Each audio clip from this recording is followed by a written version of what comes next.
Hi, good morning, everyone, and welcome back to yet another interesting webinar by TeamLease.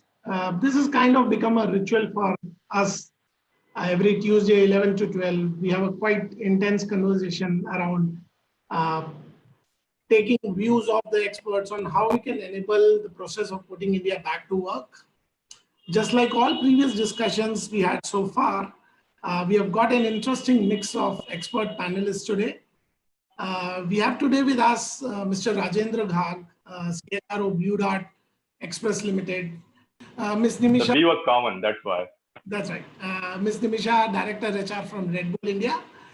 We have a lot of experience, rather, I would say diverse experience among today's panelists, and it would be quite insightful for all of us.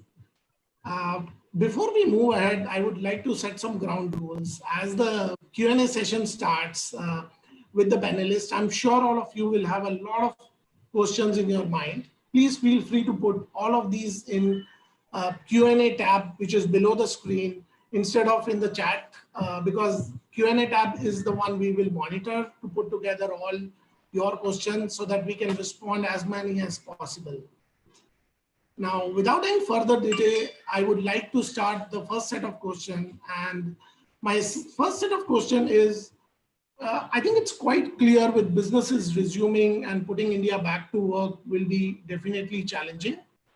How to infuse confidence in employees and resume business operations? What new measures and protocols have your organization implemented to ensure a safe and a working environment? So Rajendra, over to you. A bit about you and yourself, and of course your response to this question. Yeah, thank you, Amit. Thank you, Nimisha, being there as my co-panelist. In fact, it's a learning process for all of us. In fact, I was just looking at the list of participants. I already see about 70 people there, and so I looked at some names as well. So I think honestly, I think this panel is also a learning opportunity for us, as we get the questions on the chat. Right? So we'll also learn about that. As in fact, I was telling your colleague who's coordinating this panel discussion, I was just on the call of management of our company, which has been there right from the day one of the lockdown, which is on March 21. And of course, for the participants' information, I'm from Blue Dart. I joined them about 1 year back after about 35 plus years of experience in all other multinationals, including financial industry. But I was part of DHL about 11 years back when we actually invested in Blue Dart. Just to give you a background as to where I'm coming from, so you will relate to why I'm saying what I'm saying. As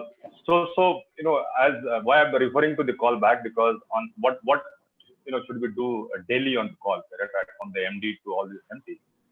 But I can tell you, every day, in fact, we actually wait for the call, right? Because just to know what happened the earlier day, because the change today, amidst the current situation of a pandemic, is not that, you'll have to wait for a week or 15 days, correct? Every morning you get something to kind of, worry about, something very challenging, and something on which you have to give, let's say, solution and direction, correct? So this is the starting point, if you honestly ask. That is the new normal, and we've taken it, with a kind of, BAU situation. Just to give you a data point, as of now, right, while of course being a logistic company, having our own planes, we have been helping the government machinery to fight COVID-19 pandemic, by assisting them getting the medical equipment, PPEs, medicines, correct? We flew our planes not only within India, as allowed by UDAN initiative of the government of India, but we actually flew ourselves first time, in this pandemic outside the Indian airspace, correct? We went to China, we went to Hong Kong, we went to Japan to bring, certain things to help government. And that, kept us, let's say, up and running, because when it was about 5 to 10% business in the first phase of lockdown. And as you saw a little good news this morning in the Economic Times, 30% of Indian corporates, India Inc., what they say, have now moved up to 70% of business compared to the normal business before the lockdown. So 30% of corporate, which means it's a little, positive amidst all the negatives that we actually keep hearing, correct? So I think, why is this happening? Because most of these corporates, including us, I'm sure, my colleagues, organization as well.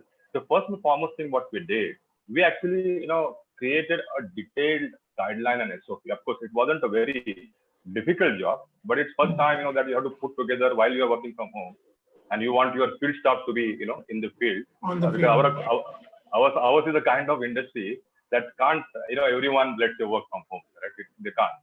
So, as of today, as we speak, I think we have almost 95% of our regular employees attending work. 95%. And, of course, in offices, we are only 10% as allowed, private offices. We're all working from home and actually, working more than probably what we used to be busy in office, with traveling time and all that. So I think what we did first and foremost, actually created a detailed guideline which can be understood by the lowest person in this, correct? Not only the English words, correct? And it was in line with what the government authorities have actually, advised us, all of us. And we kept that principle saying that while you might have some additional, directions to your people to take care of it, but every other office across the organization, which is about 2,000 plus offices that we have across the country, has to follow the local government's guideline. That is the first compliance requirement. And then, we said every single employee, while you will actually review the business the next day, what happened, how many shipments somebody has delivered or not delivered, and what issues they face. But the first, 45 minutes, you'll only talk about their health, in terms of how are they taken care of? Do you have, watch counter at the entrance? Do they sanitize their hands? Every 20 minutes, when they are in the premises, are they actually going? Are you giving them a small little sanitizers in their pockets every time when they touch the, shipment? Can they really actually, if you look at first time in the history of Blue Dart, and of course all the customers like big banks have agreed, we've now, initiated something called, non-touch delivery. You don't have to touch this parcel, correct? It is 6 feet distance, something is kept there. You don't have to sign on the, gadget. You don't have to sign on the paper. It is just a technology which is actually passing the OTP, and that's it. So if you look at, I think while it actually, put a lot of challenges to us, but it also, gave us a lot of opportunities to reinvent ourselves in terms of, how can you do it even in this time? And as I can tell you, in fact, we have some 16,900 people currently in the field, out of about, let's say, 25,000. So we're still doing about 60-70% of normal business now. And one of the propositions from an HR point of view, I put up, to my management every day, in fact, I'm talking about it, saying that, the kind of segment that we have from the employees point of view, the lowest level, correct? Those who are driving in the field, they come from, let's say, little congested area, maybe Chawl, correct? Because they are the ones who get about 15, 20, 30,000, depending on the number of years they spend, correct? So make them a proposition that by coming to office, coming to work, they are more healthier than, they're remaining at their, the small, tiny houses and worrying about this whole sickness, correct? So we made this proposition, and in the morning, that 1 hour, it's like an oxygen box, correct? When they come to space, you have this something called performance dialogue, wherein we say, first 45 minutes, you'll only talk about their health, their family's health, correct? And while you can't prescribe the medicines and you can't prescribe, all the other things what WhatsApp University is talking about, but something which is, let's say, very genuine, correct, heart to heart, in terms of increasing their, immunity. How can they actually talk about taking steam once they go back to home? Correct? It's very, less costly stuff, correct? Not very costly. So I said, you give them that feel of a home, saying that you have another parent in the office by way of your manager or supervisor, who's actually telling them that you are the young guys. You will not get impacted if you are, let's say, standing up tall. Don't worry about it, but take utmost care. Right? So I think this is the basic fundamental. I said business will come, it has to come. And that really created, I'm sure, because we are working very, very, strongly with 70% plus business now. So they're all motivated. I think, while we have some cases, naturally we can't not have. We have cases of infection, but we are handling it very, very smoothly. Fortunately, most of our cases who are infected are actually home quarantined. We are talking to them daily. We are in fact giving them video calls and saying that, okay, do this, do that, don't do this, correct?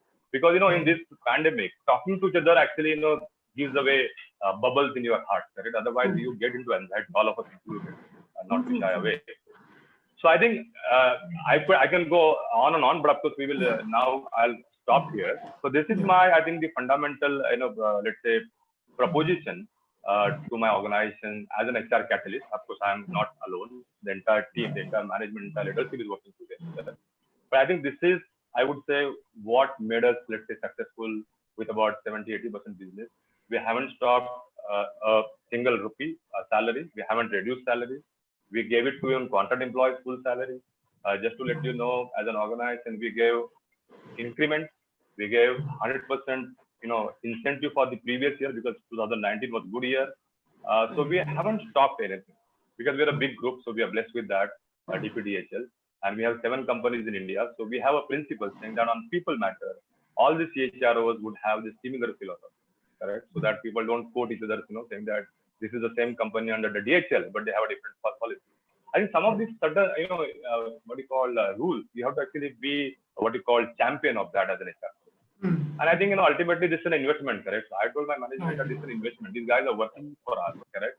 So if you give them now, they will actually, rise for you for next about 7 months. With, of course, complete focus on health and their motivation. So I'll stop here at this point in time. This is what I had to say. Right. No, so I think you made a great point. So while salary incentive is one very important indication, but creating a culture of feeling that, office will be more safe than home, I think that goes a very long way. My shop floor will be more safer than home. Absolutely, absolutely. So Nimisha, I mean, your industry is quite different, right? While we all know FMCG is considered as an essential, but beverage, within that. So how has your experience, and what are the steps you have taken in terms of measures and protocol for the safety of the employees and creating the confidence in the employees? Sure. Thanks, Amit. Before I start, it's a pleasure to be here, in this discussion. And Rajendra, it was extremely inspiring just to hear the kind of steps you guys are taking. Because, all of us have seen the delivery go, be active right through the entire pandemic and lockdown and everything. What hasn't stopped is, and what's kept us safe at home, because all of us opted for that. So great hearing that. To talk a little more about Red Bull, Red Bull is an energy drink, right? And we fall in the FMCG category. So if I were to just roll back the time a little, March end is where the lockdown started, and virtually we saw everything. While we are FMCG and we fall in the foods category, we were not considered, and we are not considered an essential product. So immediately what we experienced, big time was really the supply side constraints, which we started experiencing. The trucks which were carrying our products, they were stopped at state borders. Initially, the rules were not very clear with respect to, what is allowed, what is not allowed, right? So we've had instances of, goods reaching the warehouses and loaders not being there, because you also started having, the migrant population moving on, right? So we struggled with really the supply side. While you would have predicted that, okay, there would be some demand softening, but not really so.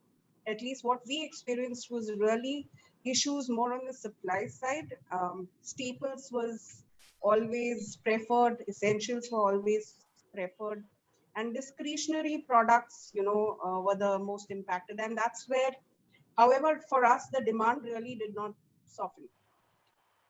What we then experienced, so I would divide the lockdown in 2-3 phases, Amit. Initially there was this euphoria, and contrary to what people think, a crisis actually brings people together, right? So there was this sort of rallying cry saying, okay, this is a 21-day, lockdown, business will be affected, but we shall prevail. And then what has really happened is that initial euphoria, that thing of we shall overcome, has also dissipated.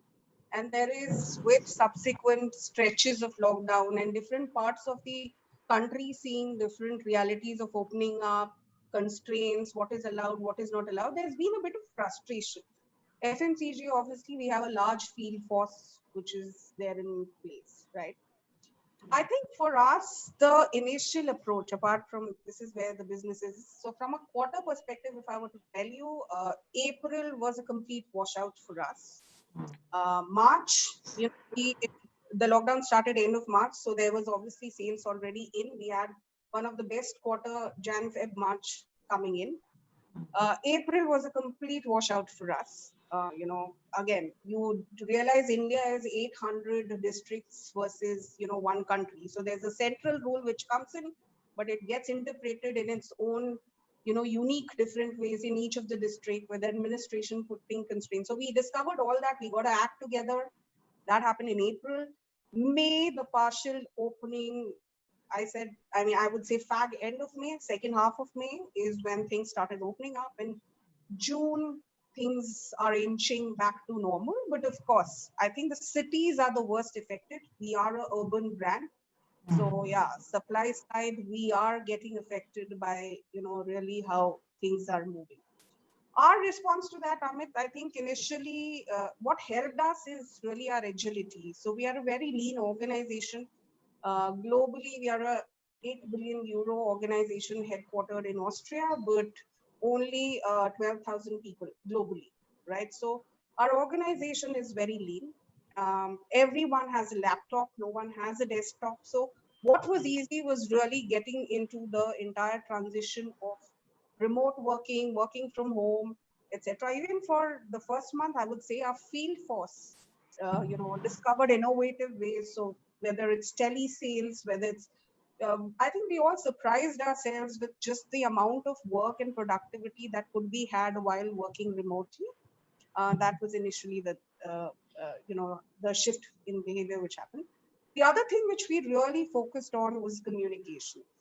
So we realized as people were getting into this entire, this period, there'll be two important things or important questions which people will be anxious about. The first of anxiety is, how do I keep myself safe from this disease, right? And suddenly the numbers and how it was spreading, it was very, very the crazy numbers being quoted, right? So that's the first anxiety. The second is, will I have my job? Will my job be safe? Will my salary be safe? So as people were getting into the lockdown, those were the two things which were there. And this is what we addressed is obviously all full, safety protocols in place. So our offices are operating at 10%, all our premises. So in Bombay, it's at 10%. In other states, it's more. It's 33%, right? Yeah. And you have, we took all care from thermal scans to oximeter to, and disinfectant spray to, deep cleaning of the premises while they are coming to having a ambulance on call or a vehicle on call, the driver having a PPE suit. So in case there is an incident, how do you transfer? We had tie-ups with, key hospitals. So we just made sure we have an isolation room at each of the premises to ensure that, as people are walking in, they first need to understand that, yes, it's a safe premise, it's a safe operating environment. The second safety was the financial safety, right? So in March, we actually advanced certain payouts to our frontline field force.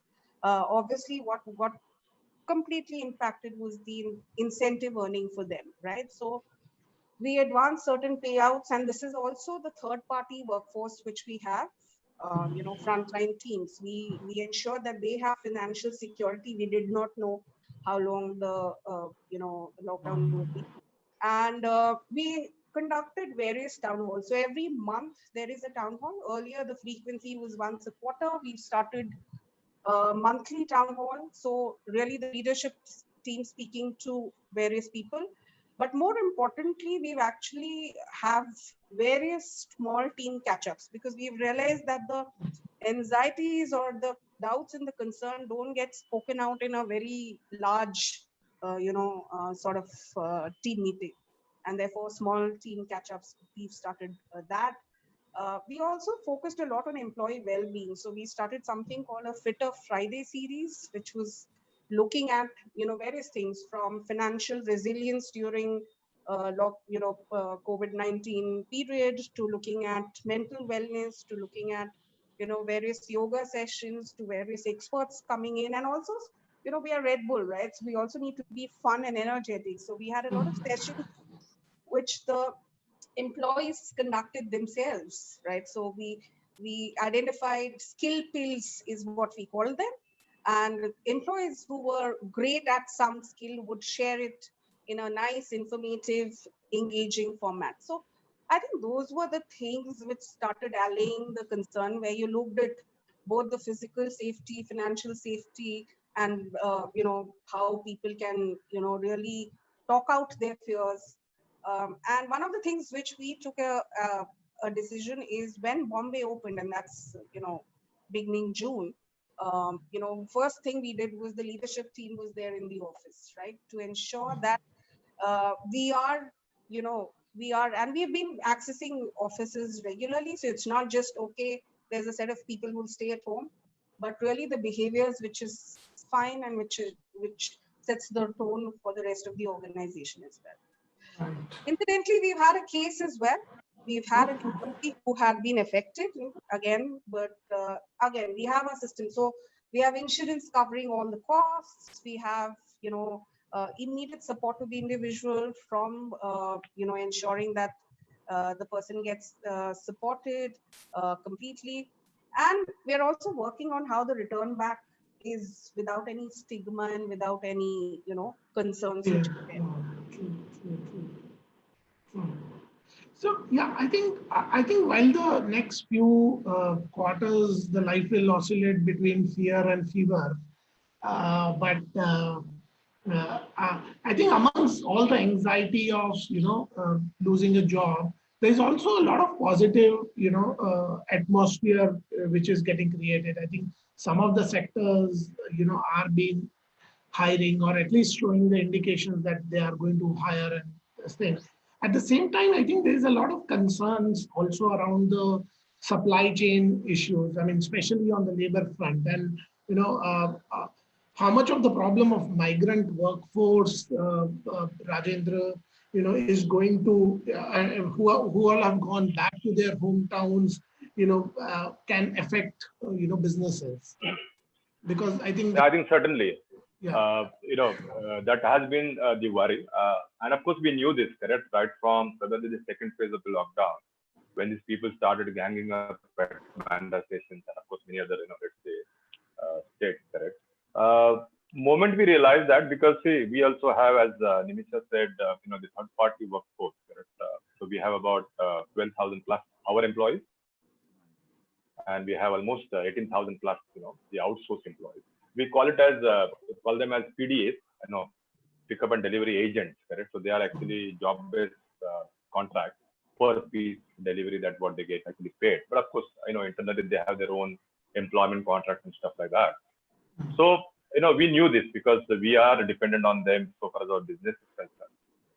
So what we did right from probably the first phase, we started engaging with them as well. In fact, if you ask me, my ops people will have all 30,000 employees, mobile phones, not one, but maybe the alternate phones in their families. So we started engaging with each one of them through the contractor, through directly the supervisors on the shop floor, right from the day one, knowing well that this situation will come. So what we wanted to tell them, that while of course there is a government guidance in terms of paying them salary during the lockdown, we also told them that we also fall into a kind of essential service, and we will be allowed to function, a little more than probably others. While of course my cargo, planes were working throughout right from the day one of the lockdown, but my other, let's say, first mile, last mile kind of, ground force, they were allowed to work, saying that Blue Dart is actually, helping government for essential services, and they are essential services as a courier now. So in the second phase, it was allowed in the guidelines as well. So knowing well that these guys will actually go away because they will worry about their job, they'll worry about their earnings. So we kept on engaging with them. We in fact, proactively asked their owners, that means their contractors, to sign a kind of letter saying that, okay, if you need any money, correct? Let's say financial help from the company. So please write to us, because see, ultimately it's a contractual obligation. You have to also set a record, correct? But our objective was the ultimate person on the ground should feel little safer, that I will get my bread and butter, kind of money, even if I'm not able to work for, let's say, 1 month, 1.5 months, 2 months, correct?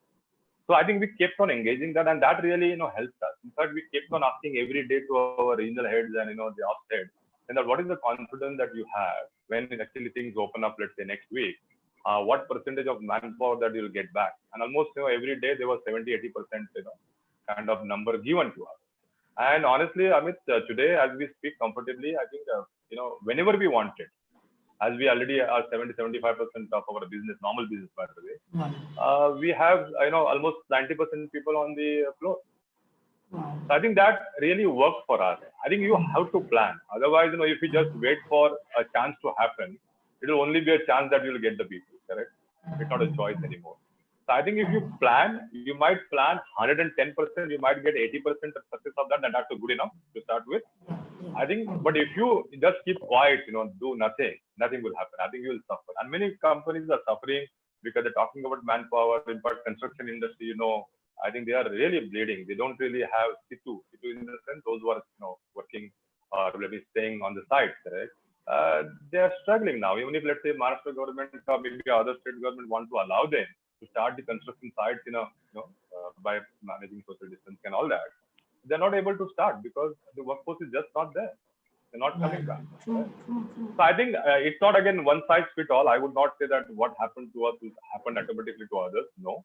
I think different industry will have different issues. For example, if you look at the government data, I think the economist data, by the way, not government, there is a descending order list given as to which industry will suffer the most. And if you look at the hotel, travel, then comes, all of these are, going to get impacted by 75%, 65%, real estate by 50%. Then come financial, industries by another 25%. We are at the, 25% level where we'll get impacted by 25%. And that's the prediction. And if you honestly ask me, I think that is coming true as of now, at least. That is? While that is coming true as of now. Right. Because those industries are actually getting impacted by those many percentages, give and take 5%, correct? For example, we are 75% as of now, correct? We are not 100%. So we are getting impacted by 25% of the normal business. It's actually wrong to expect normal business immediately, but still, correct? So I think HR folks around this call and of course beyond, they should also know, I think, some of this information as to what is coming in, so that we can plan in advance, both personally as well as an organization, correct? But this information can differ, correct? Because things are changing every day. But I think you get an indication as to what is coming in, at least probably 15 days in advance or month in advance. So you can plan. You can't get 6 months advance notice these days, correct? It's so dynamic. So that's what I think my view is. I think the migrant worker issue is there. They started coming back as well, But again, I think, you have to plan a different strategy, that how would you treat them, correct? How to treat them. I think, see, earlier, because they were available and of course they could get, let's say in plenty from just the labor NACA, what they call it, correct? You just go on to the NACA and you get it. But today in a company like ours, I just can't get people from the labor market because they need to actually be brought in. They need to be, let's say inducted. They need to be trained because I have my customer centricity, correct? I have my technology. And all of these actually require at least a day's training, if not, let's say, a couple of days, because we don't have time now. So we did all that. I think we probably have, 80,000 man days of training in last about, 3 months, actually on the shop floor. We never done this, in the BAU as well earlier, correct? So look at, I think all of us have been pushed initially as a, no choice situation, but now it is proving to be a regular practice, and it is good. Yeah, it's a BAU. Yeah, so that's what my point, I think, in terms of the how do you manage the labor issues, the migrated workmen coming back, how will you actually handle them? Will you now have them for a long term? In fact, I can tell you the opportunity here that you have to give them confidence, saying that you are now differently treated, correct? To be very honest, you are not treating them well, correct? And I can tell you, I mean, it's everywhere because they were available in plenty. But now, I think they are human beings. They are actually, giving you our basic needs. So will you treat them correct? I think the material world is, I think, getting little wiped away. I think people are now getting into the genuinity of life. Honestly, it's a philosophy, but it is a philosophy. That's my view. In fact, Going to be a big differentiator, in employer brand for future. Absolutely. So, Nisha, if I come back to you, I mean, we are all talking about new normal, but what is that new normal to you? I mean, how it's going to change the workplace, how it's going to change the life of professionals, and what do you think is going to happen from here on? Sure. So I have a slightly different take on that, Amit. It's not a new normal. A new normal, according to me, is saying that things are normal. It's just a new sort of imperatives which are there. But I feel that there is things which are still abnormal, right? There are hosts of people who have lost their job, crores and crores of people. You have businesses which have shut down, which will never come back, right? So I think we need to acknowledge that and fundamentally shift the way we are approaching. And I like what Rajendra talked about, saying that it actually highlights some things which are very basic, which are there in life, which you need to concentrate on. For us, I feel that there are these, landmark events which forever changed the way things operate. So if you look at 9/11, it forever changed the way airport security would look like. Or if you look at the demonetization, the kind of acceleration it gave to e-money, and the kind of adoption which you had for e-money across the board, not just at an urban, let's say a city going person, but across the board, across levels, you had adoption for e-money, which has seen different kind of business models emerge. I feel that the way we have operated during the pandemic will also bring about a fundamental shift in how we start approaching work and work contracts. The concept of employment and employability, the concept of, what talent is suddenly available to you. For me, for example, there's a big opportunity, right? Because uh, for a lot of roles, talent accessibility. So if, let's say, there were gender constraints, right? Someone has fallen off the regular employment because the individual is today, just the level of digital adoption that we have, and today the comfort with which an entire organization has with using digital to have a meeting, like, let's say, the meeting like this would be like unheard of. Sorry, my. Yeah. Yeah. So, I mean, I feel that those are the fundamental shifts. Consumer behavior, for example, is undergoing a big change as well. And there are some key indicators there. So digital consumption, while it has increased, you have also increased TV viewing. So one has not come at the cost of other, right? Those are the changes. Number of trips which you will make to a shopping, outlet is going to drastically reduce. Even if you are going to, come back to a normal post-lockdown period, people would still prefer the safety and the comfort of a delivery at home, and that's where uh, uh, business like Blue Dart becomes so much more important. There is also the rise, while there is rise of e-commerce and marts which are there. There's also a rise of your local neighborhood mom and pop store, right? So it's sort of a dichotomy which is there. So e-commerce is on the rise as well as your local mom and pop store, and suddenly they have found very fundamental ways to start selling it to you through WhatsApp or through they have created their own. So e-com is now becoming something very different. It's not no longer your Flipkarts and Amazons of the world only. That e-com could be the WhatsApp selling which your local mom and pop is doing for you, right?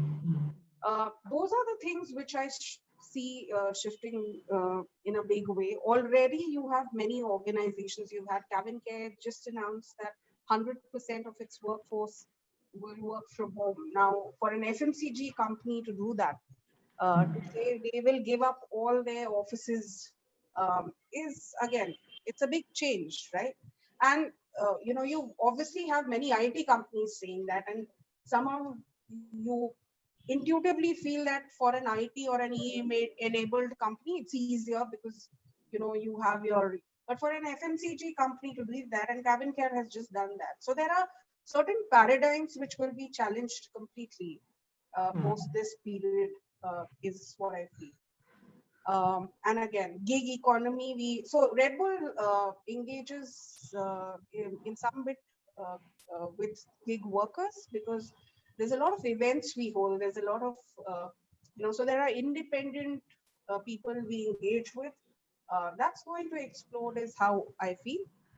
Because again, your subject matter experts would come in, address a project, and today it's possible much more seamlessly. I think earlier the barrier was really the digital adoption, because you were still comfortable with a physical workspace and you didn't want to trade that off with a digital interaction.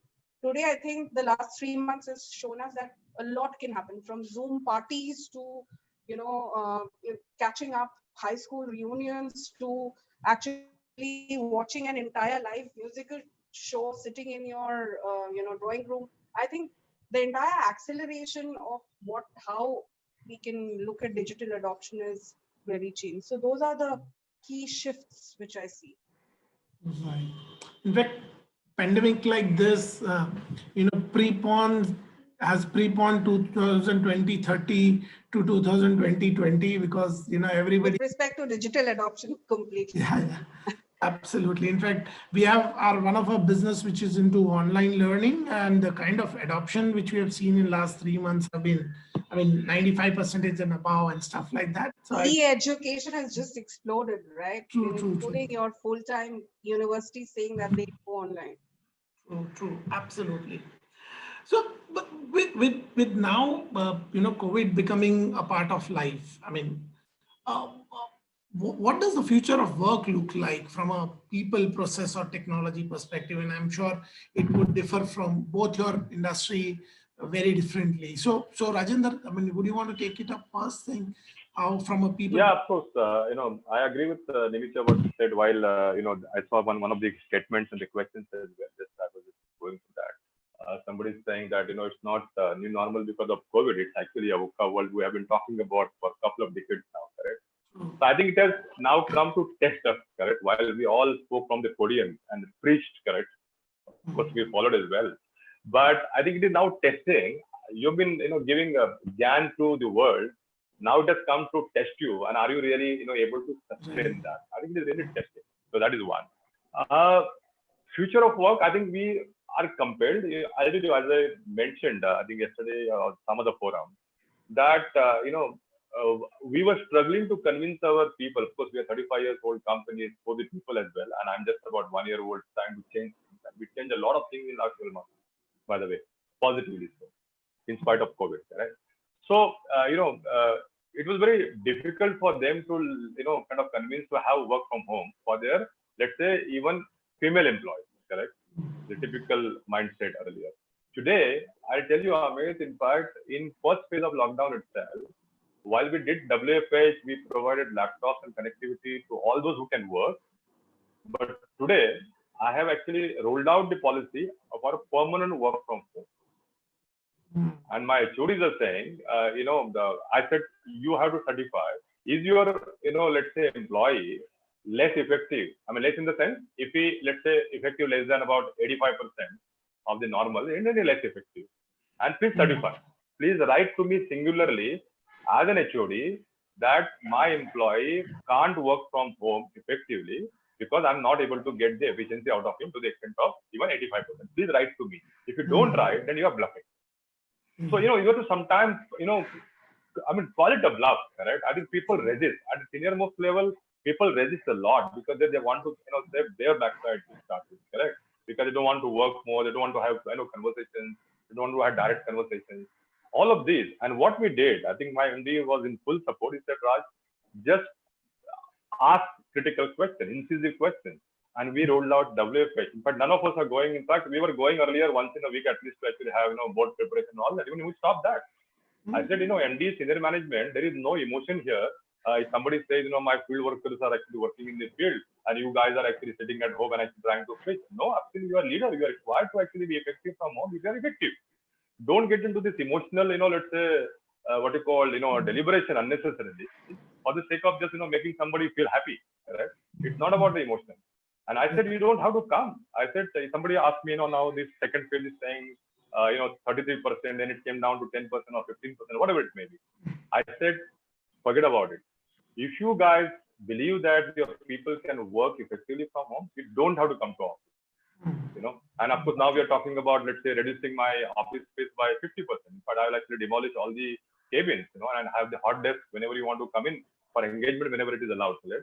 So let's say if you have to have real engagement in terms of your work-life balance and of course your mental health, then maybe after 4 days you go 1 day to office just to have little, facial, expressions and visibility of other colleagues. And I can tell you, Amit, when I went to office a couple of days, during this time, and I think most people have this experience.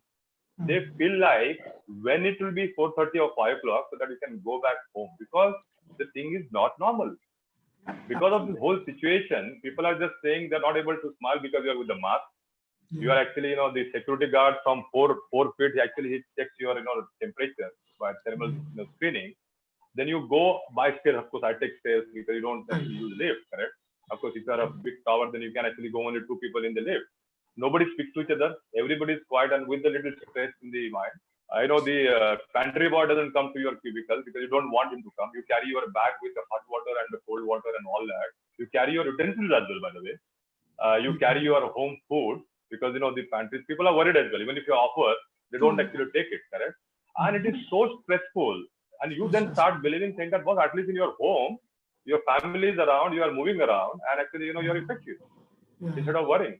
And I can tell you, I think everybody is feeling that. Going back to office was initially wanting to go, but after you actually experience the office for a couple of days, people said, I think the working from home, it is effective. And if you have the facilities around, I think it is the best. So that's the future of work. And in fact, today's article you saw, I think, get a good chair for you in your, let's say, home, ergonomically correct, because you are staring at permanent work from home. And that's again a prediction, correct? But I agree with Nimisha saying that, once these things actually get normalized, human being is a social animal. So he or she would actually get into that, provided the fear is, let's say, gone away from your mind. Provided the fear is gone away. I'm actually repeating that word. Because whatever we say till the time it doesn't get impacted to us, moment it comes to our doorstep, I think your pressure is going to go up come what may. So I think future of work for certain period for sure, it's going to be what it is today. I think those who do not have option, like say our industry, correct? I can't work from home so far as my field is concerned. So there, what strategy should you have? How do you actually, that proposition of, your shop floor is safer than your home, correct? How do you really prove that, correct? Right. Just don't say. How do you show that it is really a true sense? And that's why every day on my shop floor heads, my ops heads, I'm asking them, did you really speak? Did you ask someone? Did you actually talk to his family? Those who are, let's say, infected. Somebody asking questions, how many people are infected, correct? We have a handful of them. In fact, most of them have recovered as well, correct? Only about, let's say, the handful of them are actually still recovering, but none of them are serious because they're young. But moment they actually get worried, they get into their oxygen level dropping and all that experience, correct? So we are actually putting that proposition that we are young people, because the couriers are young people. And you will be the most healthiest people. You will serve the nation, correct? And you will get your family to feed in terms of your salaries and stuff like that. And we are taking care to the utmost possible, here in this, because they stay 4, 5, 6 people in a tiny house, correct? And their neighborhood is infected. So they get worried in the night, and that the next day morning when they go to, let's say, common toilet, they might get infected. Instead, they remain away from that place, come to office, work for 8, 10 hours, and be healthy.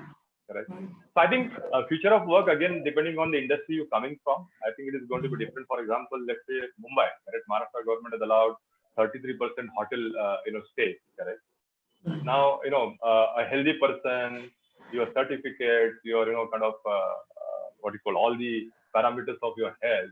Now you're going to go through all this rigmarole just to stay in the hotel, correct? So imagine, even if you're allowed 33%, how long will it take to actually get to 33%? Because human beings will not risk themselves, Only I think those people who do not have any option, they will actually have better immunity. By the way, if you look at the data, the death rate of, those people who are actually in the shanties and all that, very, very less. But they got infected faster, but they didn't die because their natural immunity, because of their, rough life, was much better. I think all these middle class who are actually, in a kind of non-vitamin C atmosphere like us, they're getting impacted because their basic immunity is not good, correct? So I think all of these, if HR folks know it and actually put the proposition according to our industry, by the way, again, one size doesn't fit all. I'm actually repeating that so that people don't get, let's say, wrongly kind of driven. So I think we have to understand that first and then actually have your propositions put forth for your future of work and work of future as well. Because work of future is deciding the future of work, by the way.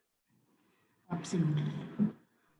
And Nimisha, on the other side, of course you have a lean team, but the way future of work will look like is, do you see any drastic change post-COVID? I think it's all about accelerating certain changes which were already, on the go. Amit, is how I look at it, versus saying that everything is going to drastically change. The way I look at it, and similar, there's no one size fits all, but I see a hybrid sort of a structure, being there. So a mix of office work from home will continue at least for a near long term, short to long term, sort of at least a year is how I look at it. What will really happen is there are certain processes in HR which we call, core to HR. So how do you onboard a person? How do you hire? How's your talent acquisition looking like? How are your L&D systems, geared up? How are you ensuring that the person's encultured in the organization, settles down? So I think as HR folks, all of us will be challenged to look at having an version of each of these processes which are robust, which is high touch, because in these times you need to have frequent check-ins, frequent talks, right? And are rigorous enough, right? So even in talent acquisition, there is how do you supplement your process with tools, check-ins, which will ensure that the talent you are hiring is not impacted, the quality is not impacted. How do you ensure that the onboarding, while done virtually, actually equips the person with the right knowledge to do his job well, right? So I think that's how, if I were to look at future of work in the immediate long term, those are the changes that we need to look at it. Training programs, for example, you've always had e-learning, right? All of us in our organization, you've had video-based learning, e-learning. Right now you have mobile app-based learning, etc., which is there. Like I said, I think this period will just accelerate that adoption and will challenge also us to look at how do you engage people differently. I'll give you an example. One of the large firms, and this is one of the webinars I attended, was talking about a 2-day workshop. This is typically the leadership offsite which they have once a year, and typically it's obviously in the physical form. You go off somewhere, you have full 2-day agenda. The same they have conducted very recently, and this is in Europe. They conducted very recently online. Right? Was it difficult? Of course it was difficult to have, because you have that attention span of 1 hour, right? So therefore, how do you build in exercises? How do you build in breaks? You have that format. It didn't go on for 2.5 days. Of course, it was planned now for a day and a half, but for that day and a half, you get in external in perspective, you plan in certain exercises, you do certain team building, and everything happened online. So I feel that's how our future will be. It will be challenged. We will need to do things innovatively, differently, and because it's going to be a hybrid structure, we will need to be prepared for times when you will have to do things online and times when it has to go offline. And work from home, just to also stress that point. I know we are all talking about work from home, and it is important, but I also believe that not everyone, and if you look at Bombay houses, for example, those are small houses, right? The kid is doing his online class. The wife, if she's working, she's on her laptop as well. there are maybe your parents, staying with you. And sometimes that's not very comfortable for a very prolonged period of work from home, which is why it's my belief that there will be some, hybrid version which will be there, which exists where, both will coexist. Interesting questions, and maybe I'll pick up some of them, and will go to you. So I think one of the interesting questions which has come is that correct. You have to have, we have competency, what we call is an attribute called bravery, correct? There is an element called bravery. Now, when I explained during my, let's say, leadership session, correct, as to what does bravery mean, correct? Bravery also means that if you are true and honest as a leader, you also have to cut a line somewhere when you feel that I think somebody is taking advantage of the situation, correct? And say no to that as well. So what we did, I think, see, as you know, the migrated workforce, already have an issue. Many of the industries have an issue, right? We actually gave guidelines to our people saying that while we want to go out of the way and help people to actually fight this, whole situation, all of us are in together. But let's say, we never advise anybody to actually move out of your, let's say, home here in, let's say, city, wherever you work, correct, closer to your office or closer to your workplace, to your native place. But with their own thinking, saying that, let's say, now it's going to be 15 days lockdown. Government has allowed actually full salary, during the lockdown, and it's mandatory for employer to pay. And because of that, if you move away, lock, stock, and barrel, let's say for 15 days, 20 days, 30 days, and then you get stuck because of the, let's say, lockdowns there as well, because you're not allowed to come back. I'm not at fault, correct? So at the date one itself, I said very clearly, in fact, in WFH as well, while people might say, oh, this is not very flexible, correct? But I said, this is a 30,000, employees company. I can't have separate rules for separate people, correct? Different individuals. So we said, while you stay put at your home during the lockdown, wherever you are, correct? But if you travel on your own, without any valid emergency, just because, I think that is a better place to be there instead of congested area, of course, that's your choice. Then you can't have cake and eat it too as well. Right. Then you can't say, then, you have to give me WFH there because I don't have a laptop there, I don't have connectivity there, but you still have to give me these. I said, you never took permission from us. I think we had some of these, let's say, very, very clear rules. And that's why we said, of course, you be there. In fact, see, because ours is, again, essential industry. We can be, let's say, asked to work. 100%. Now we are working 100% almost. Somebody asked a question, are you open for everywhere? I said, yeah, we are open everywhere now. Now I need people, correct? At that time, even if you are good, you are not impacted by the, let's say, infection. But if you are just saying that I don't want to come because my family is not allowing me to actually come out of house because of, their worries. Now, as a business, I can't sustain this, correct? But in a nice, let's say, communication or conversation, I should be able to drive that point home in that employee's mind, correct? Take away the fear. And that's why that whole, conversation every day on the phone with the family as well, saying that you will make him actually, let's say, very fearful if you don't allow him to work, correct? Right. Even those things. But how many of us really do that, correct, on a daily basis? We only speak to our team members or maybe the bosses, correct, honestly. How many of us are really used to talking to 10, 15 people just by picking up the call, because it is, necessary to do this, correct, in this time. So I think with all this, let's say, provisions, we have taken tough calls as well. For example, let's say after this whole, Supreme Court debate saying that, are you really required to pay 100% for all those who are, let's say, not able to come? Now I said, I don't have mechanism to understand who are able to come and who are not able to come, because we are in essential industry. Correct. If the police has been, let's say, instructed to come, if government gazetted officers have been instructed to come, why it is so different about these private organizations that, even if they are essential, they are not allowed to come, or they're not allowed to come by the family? That's what they're saying, correct? Now, if I go by everybody is saying, I will not be able to run the business. Absolutely. Hence, I think with very open heart, I think we said, okay, we are for you, but you should take, undue advantage. For example, this whole Arogya Setu app, correct? Yeah. Now, while initially there was a debate saying that, is it mandatory for workmen? So we actually said we are participating in government processes, and we will actually recommend each and every employee to download that, correct? But some smart employees in some other containment areas, they used to actually answer the question a little differently to get the color into red. So you try that app and you answer those questions a little differently, saying that have you traveled somewhere in the last 14 days to a containment zone? And if you say yes, your color will change red. And then you show red color at the gate of the organization, saying that see, I can't actually come in because the Arogya Setu has turned red. Then we took call saying that boss, Arogya Setu color will not decide whether you'll come in or not.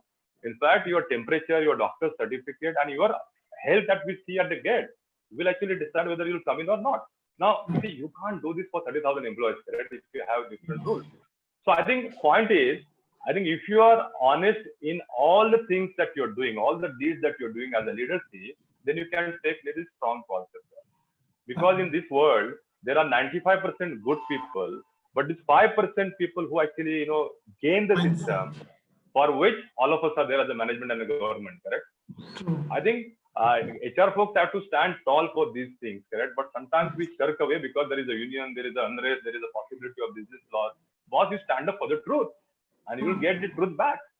And there is no need to worry, correct? You test it out in the court of law. So I think it's both sides. It's not one side, correct? Only philanthropy, only dictatorship. I think it's a balance. It's a universal rule, correct? Balance of everything is, I think, the good for life. I think we've gone ahead with that. My HR across the country is very clear. These people will not be allowed. These people will not be paid. In fact, we have attendance matrix now. There are abbreviations given as to under what condition will you say. For example, yesterday in one of the Gujarat, let's say cities, I think local authorities came very, very heavily on the infected office, correct? They said that has to be sealed for next 14 days. Whereas in Mumbai and all that, not even that floor is sealed now, correct? It's called containment floor, and you're allowed to go. Now, they asked me, now people are ready to come, but the authorities are not allowing. So I said, if the authorities are not allowing these people to move to another office as well, because there is a risk to other people, possible, correct? Because there's no infection.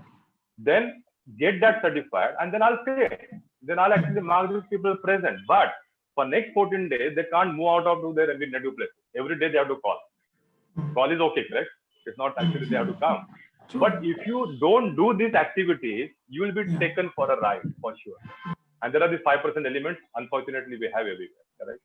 So I think my point always been that be honest to your leadership, then you can actually be brave to say no to certain people who are gaming the system. Don't worry about the outcomes. And of course, I worked for 20 years in IR situations, so I know how this whole jamboree gets done, carried by some people. So I think you have to face that. So that's my view, and I always speak about that very, very openly. Right. So great. So I think interesting parallel of giving warriors example like policemen and of course drawing that attention. But Nimisha, we will still have some genuine souls who will come back saying that I'm comfortable working from home. And have you in your organization started getting such requests that will you be okay to give me an option of working from home permanently? I mean, is that the kind of request you're getting in your organization? Not really, Amit.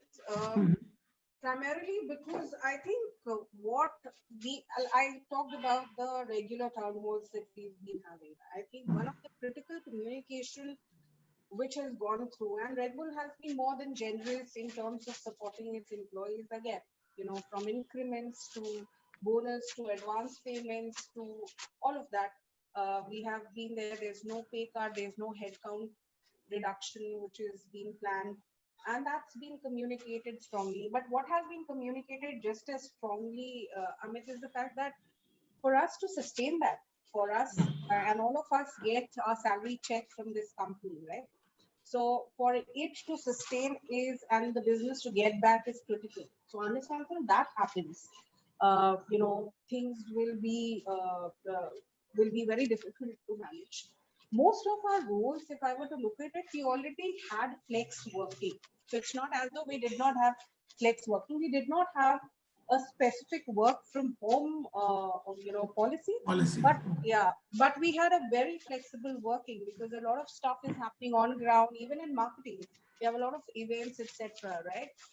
Even office timing in out. There is no attendance master. There is no check which is there saying who's coming. So there's no policing. You trust your employees, but yeah, you make sure that they are not really like taking the system for a ride for sure, to ensure that basic productivity is needed for the organization to sustain itself.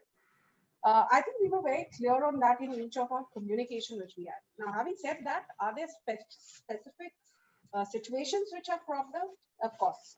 So we've had employees saying that we are concerned while we are being asked to come to the, this is a concern. They could have ailing parents, old parents, or very young children, and it's difficult for us to come. So I think we've gone into, and again, conversations help rather than email, communications only. So you start getting into, and our sales team has been very, very, the sales ops teams, everyone has been very connected to understand what's the genuine issue. And again, someone can't have a standard of expectation which is different from the rest of the organization, right? So if it is valid, if there is a genuine issue, there is someone who's really having a lot of comorbidity, and that's proven through a doctor's certificate, all of that is there. Of course, you will support the individual, but really not allowing someone to game the system, like Rajendra called it, is very, very important, because it's just about fairness. It's about being fair to that employee who is going out of his way to, be there and support the business. It's not fair to him. And that's where our check comes in. Right.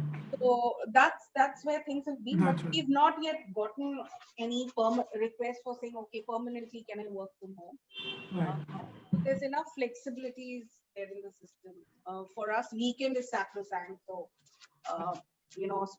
apart from frontline, which works on Saturday, most people are off on Saturday, Sunday. So I think there's genuine, our leaves are one of the most generous in the industry. We have 36 days of leave, sort of a privileged leave, which is there. So things like that are, your working environment itself is quite comfortable. Beyond that, I don't think so we will ever go to 100% working scenario, work from home scenario.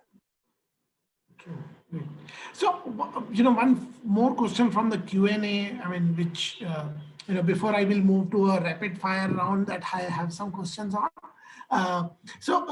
And this is to both of you. Could you please also let us know as to what are the new expectations from the L&D teams of the organizations like yours? And what is the support extended to L&D team by the management? Because, of course, things are changing. So I mean, this is an interesting question. If I can get your views on this.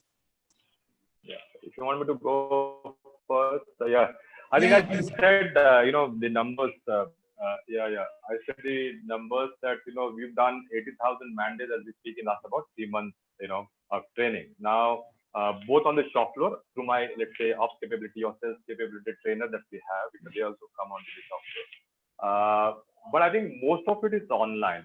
For example, I would say many companies that I've worked in earlier, in fact, people used to be pushed to actually go online and actually, have, let's say, access to these online sites that LMS earlier and now for mobility. But here, I think I have something called Blue Connect, the master app, which is also available on mobile. I have 98% access by the employees. 98% of the employees have actually gone on to it without even push. Right? So I think one important lesson here is that if you, because I think they have time now, that they actually keep looking at what companies are offering. And it's a relevant offering. So what we did actually, because if you look at all of us included, we don't have much retention span in our brains today, correct? I think earlier WhatsApp, when it started, I think we enjoyed, the long messages for some time. And now I'm sure all of us, I can guarantee, barring your very important persons like your family, your bosses who actually evaluate you, barring these 3, 4, 5, 6, let's say entities of people, you actually just look at the other messages. If they are too lengthy, you just kind of, do read all, correct? So that's your, I think, brain work, because that's your attention span as even the leaders, correct? So I think for that matter, even the other employees, if you are having a lengthy, kind of matter on the mobility, because it's online training now. So what we did, whatever we had the standardized, let's say content, I think we dissected that into a meaningful 60 seconds, maybe not more than 1 minute kind of video clipping. And actually, it's a learning on the go. For example, moment my courier opens his, VOID, what is, on your, let's say, device. So, he first gets a pop-up of the video clip. And that's a learning for the day for him, because let's say, what could be the learning? They actually, let's say, put some code, correct, for delivery. And there is a gaming of the system as well. So we say that if you put this code for this reason, then it is considered to be a wrong, and this will be the kind of repercussions of that. However, if you do it this way and convince the customer and then put this code, this is better. Now just about, let's say, 60 seconds, correct? So that learning, if it is registered on that particular day, it's good enough. So I think we came up with that and people loved it. I'll tell you what they're saying was, we never thought that this kind of learning can happen. And they look for that pop-up, correct? I think every day saying that what is today's learning. So I think some of these things will become norm of the game again in terms of L&D. But we focused on this SOP on safety, which is COVID related, and that we do every day like a hammering, because every new person coming in, because ours is a dynamic industry, so every new person coming in has to be trained on that. And then you have our technology platforms for a while. So I think that has become very, very, very essential. It's not kind of one more program like thing. It has become a kind of bloodline, correct? So I think L&D, in my view, has become a part of your an important factors of production or maybe business. It's no more a kind of a department at the corner, and whenever somebody doesn't have a job, you send him for the training. It's no more that. It has become bloodline. So I think this whole ROI question that people ask in the boards and the management teams, that what is the return on investment so far as the training is concerned. So I flip the question always, because this has been debated for 3 years. In fact, I have been Gail Carnegie and all that, the lady, the MD, we were in the panel, and we always concluded saying that these questions will never go off from the board's table or management table, but you will never have answer to that question, to this question, correct? So you flip the question and say, if you are really confident about your L&D offering, that what if I don't do this? It's a business case question, correct? So if you have to ask a very prudent question for a business case, actually ask a question, what if I don't do this? Will your business run the same way? Correct? That's a little, I think, I would not say arrogant, but it is straight to the, somebody who's asking. But at the same time, I think we should try and actually see what is the effectiveness that you are bringing in terms of the learning offering that you are giving, correct? The application of the learning on the job. For example, this 60 seconds clipping, I think if makes him not do that mistake that day, it's good enough for me, correct? I don't have to give a big lecture. So I think we've done that. I think we've done that very effectively, and people are very happy about it. In fact, my colleague who's a O&D, OD head, she sends I think MIS every alternate day to the management, that this is the learning offering that we have given today, and this is how the hits are, and this is how many people have actually been, let's say, doing this, and how many assessments are positive and how many assessments are negative. Negative assessment, we actually do the refreshers again. So it's completely online. You get the reviews immediately, by the way. Yeah. I think that this is a good opportunities in my view. I think the HR folks should grab it. I think this is an opportunity nobody will refuse, nobody will resist, and this is the time we should jump into it. A little investment to start with, and if you have support from management, I think it will go a long way. And it's actually comfortable as well. It's actually a smart way of doing, training in my view. And more than ever we anticipated, this Gen X is more comfortable online, and this absolutely. Yeah. Imagine if you have a pop-up coming in and that is relevant to his, doing a good job today, or maybe not doing a wrong thing today, he'll be saved, correct? True. So it's a daily hammering, that we are doing with the positives as well. Yeah, this is very positive, and it's a bite-size, continuous learning on a daily basis, which can be attain scale, no matter you have 15 or 30,000 people. So yeah, I think absolutely. That's what we're doing. True. Nimisha, how about you? From an L&D perspective, any changes pre-COVID? Big changes. Yeah. Post-COVID. Yeah, post-COVID. No, big changes. Amit, I think we'll all agree that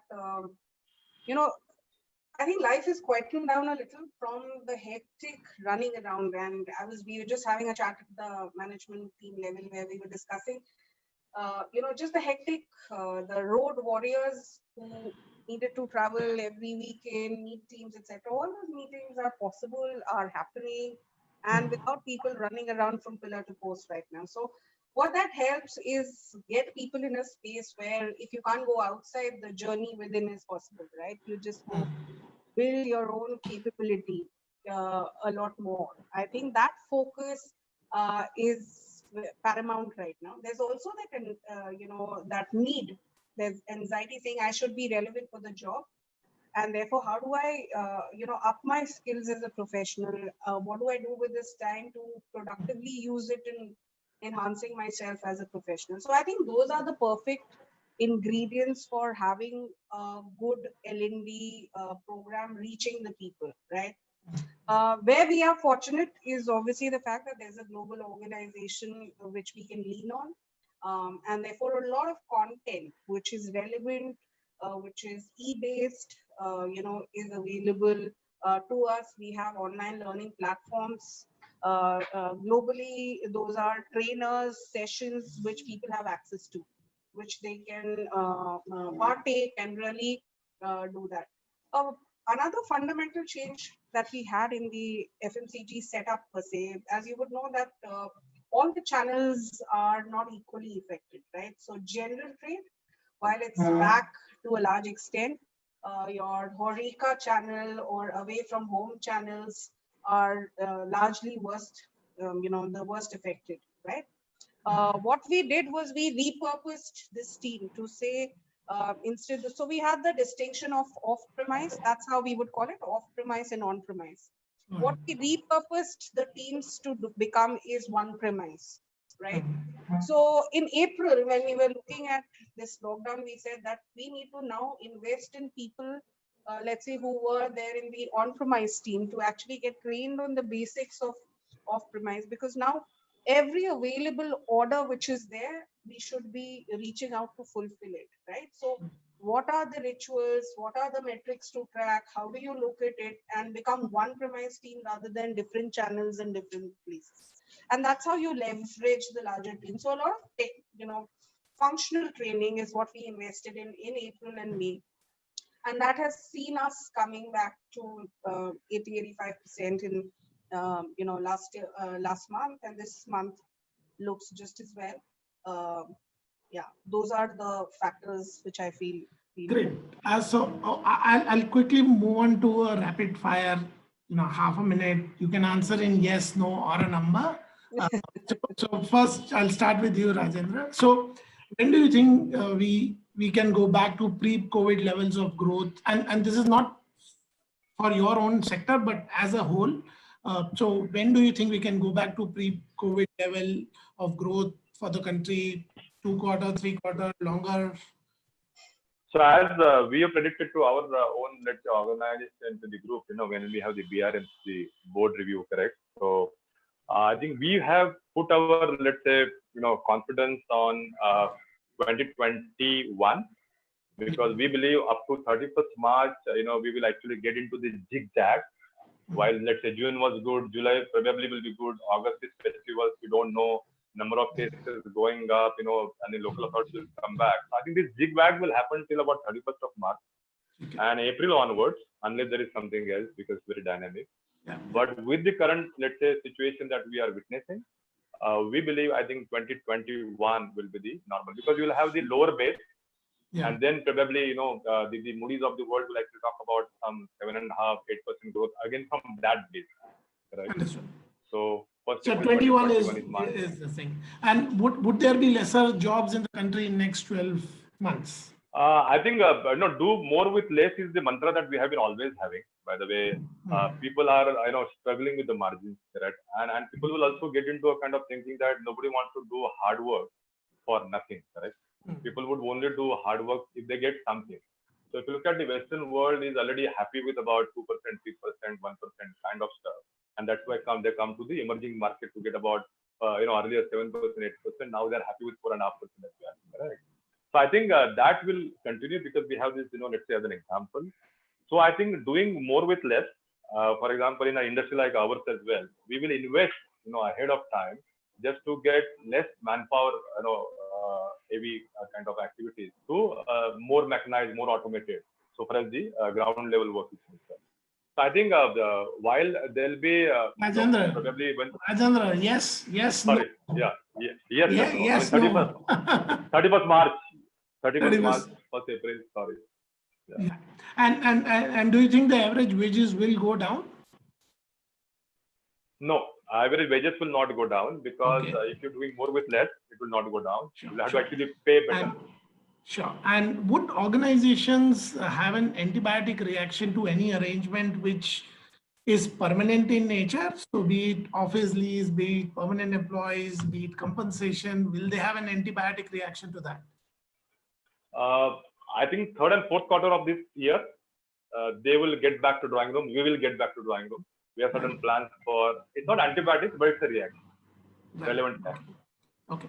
How many of your guest employees in percentage have left during this crisis? I mean, I think our attrition in the white collar is lowest in last about 3 years during this pandemic. It used to be about 8%. Now it is about 4.5%, 5%, 6%. That to some personal reasons. okay. And do you think in your business there will be certain percentage of workforce which will or which can or will permanently work from home? What that percentage would be? So we are already preparing for about 40 to 50%, and that's why I said we will have the hot desks in the offices. That whenever you feel like going, you can actually sit in the open hall with the Wi-Fi on, be ready to relax there and come back. So you won't have probably the dedicated cubicles as you used to have, but 50% for sure. Okay, 40 to 50. Okay, Nimisha, over to you. So when do you think we will go back to pre-COVID levels?